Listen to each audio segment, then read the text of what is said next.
Os Custom Components são, de facto, a estrutura fundamental de uma aplicação Vue.js. E neste vídeo eu tomei a iniciativa então de fazer o seguinte: eu limpei aqui os meus Custom Components, deixei ficar apenas aqui o main.js e o app.vue, que é a minha instância Vue principal, e como podem observar eu não tenho componentes nenhuns.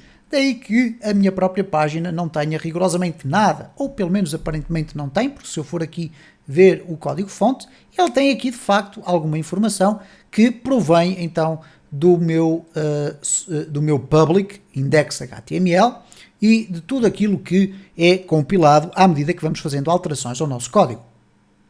Bom, o que eu vou fazer aqui é um exemplo muito simples da usabilidade dos Custom Components. E quando nós criamos um componente, ele transforma-se numa unidade única. E essa unidade única pode ser reutilizada o número de vezes que nós quisermos dentro da nossa aplicação. Então, se eu agora for aqui criar um novo componente, e este componente eu vou chamá-lo de componente 1, ok? .view.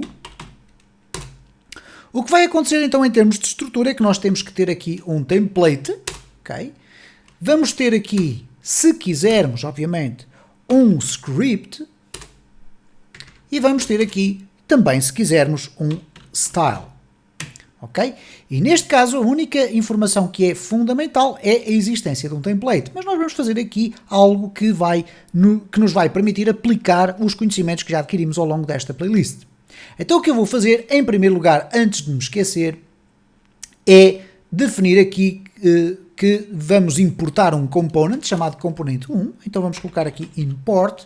Podemos tirar partido da existência aqui deste code snippet para colocarmos depois aqui um ponto, barra, components, barra, e depois aparece-nos aqui logo um IntelliSense. Vamos aqui escolher o componente 1. Eu não sei se será obrigatório termos aqui a extensão Vue, mas já iremos verificar isso. Aqui vamos colocar componente 1 e vamos registar aqui o nosso componente 1.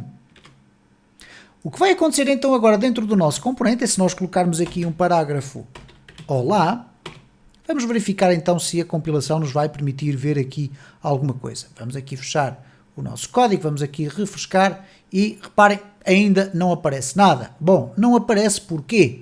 Porque dentro do nosso Vue, não nos podemos esquecer, temos que colocar aqui o componente 1, ok?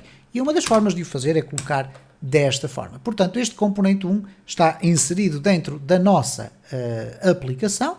Vamos agora verificar então que aparece aqui o olá. Ora, o que acontece então é o seguinte: se eu quiser replicar várias vezes este meu componente, nós vamos obviamente ter aqui como resultado a apresentação de várias vezes o mesmo componente. No entanto, não nos podemos esquecer que se tratam de componentes completamente isolados.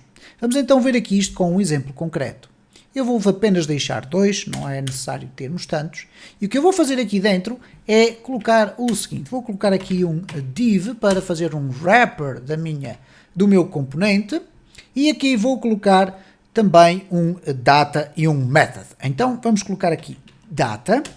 Já verificámos no vídeo anterior que data terá que ser, neste caso, uma function, e uma função tem este tipo de estrutura, e dentro da função terá apenas um return de um objeto. E dentro deste objeto é que regressamos finalmente então àquela estrutura de termos, por exemplo, nome.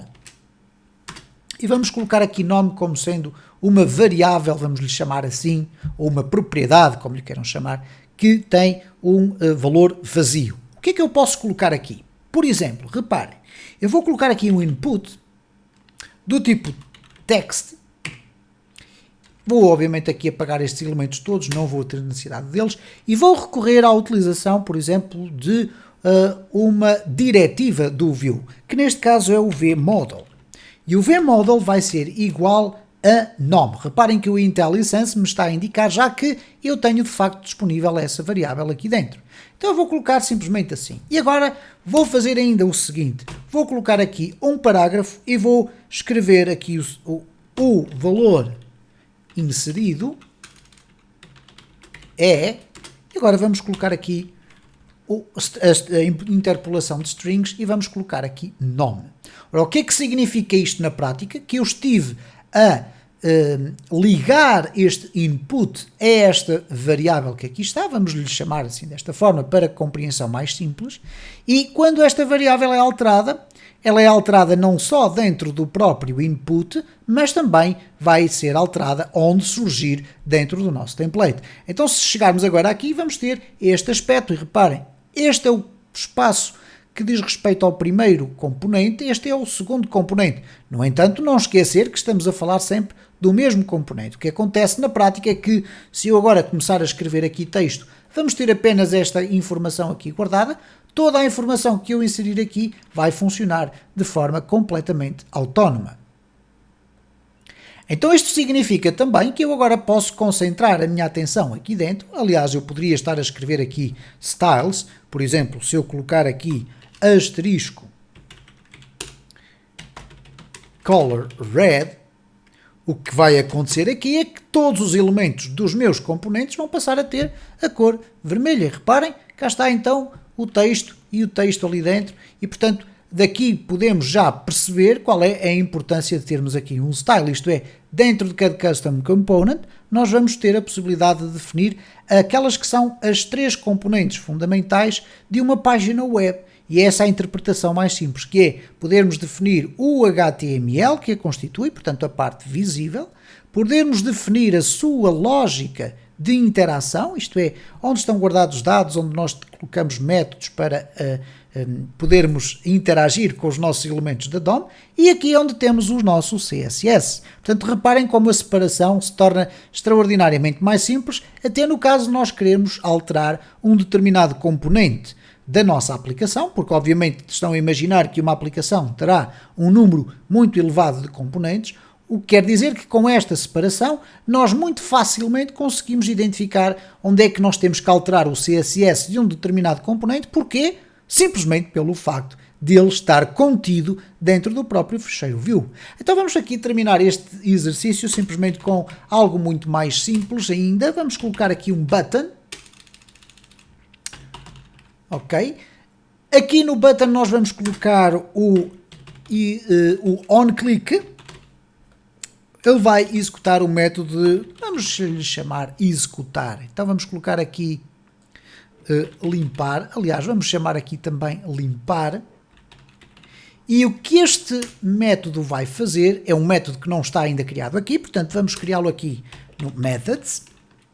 E este methods é também um objeto com várias funções, nomeadamente esta chamada limpar.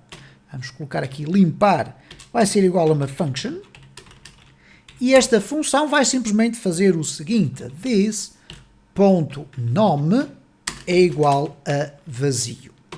Ok? Então, quando eu estiver a escrever, o que é suposto acontecer, espero eu que não haja aqui nenhum erro, é o botão limpar o conteúdo, quer do input, quer do valor aqui inserido. Vamos verificar se é isso que vai acontecer aqui. Obviamente que eu vou aqui retirar este style. Aliás, se eu retirar daqui a tag dos styles, à partida não vou ter qualquer problema também. Cá está então. Obviamente que eles estão aqui agarradinhos, não tem qualquer problema. Então eu vou colocar aqui João, que reparem como João apareceu ali. Vou colocar Ribeiro aqui em baixo. Vejam como funciona de forma completamente independente. Quando eu clicar aqui em limpar, ele limpa o de cima. Quando clicar aqui, ele limpa o de baixo. E este conjunto de informações eu espero que estejam a ser suficientemente claras para vocês começarem a perceber qual é a importância da utilização dos Custom Components e o papel que eles desempenham dentro de uma aplicação criada com a Vue CLI.